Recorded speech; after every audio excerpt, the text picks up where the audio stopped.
हनुमान चला गया सुषेण की बताई संजीवनी बूटी लेने। हाँ महाराज, हनुमान शपथ लेकर गया है कि यदि रातों रात बूटी लेकर नहीं आएगा तो लौटकर कभी मुंह नहीं दिखाएगा।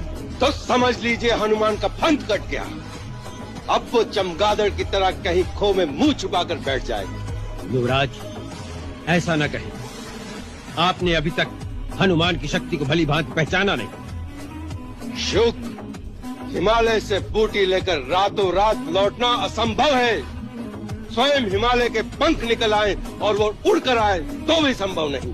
इंद्रजीत, उस चमत्कारी मरकट की शक्ति की कोई था नहीं।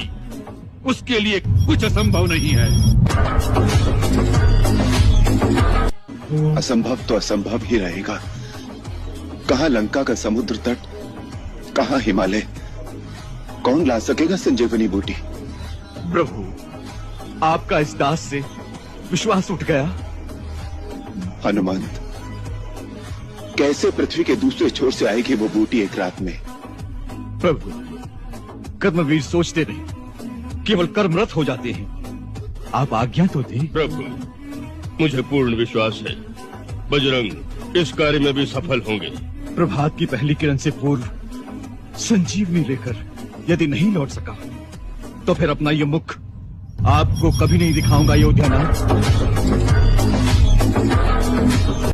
जानते नहीं हमारे राज्य में चोरी का दंड बड़ा भीषण है।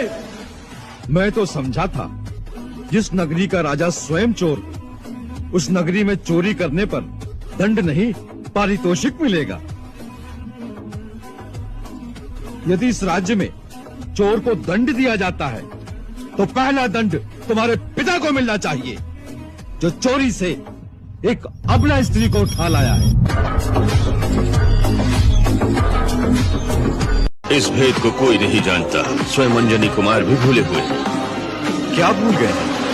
अपना अथाह अलौकिक अपार बल, दैवी शक्ति तुम्हारे भौतिक माता पिता केसरी और अंजना अवश्य है, परंतु तुम कैलाशनाथ भगवान शंकर के 11वें रुद्र हो।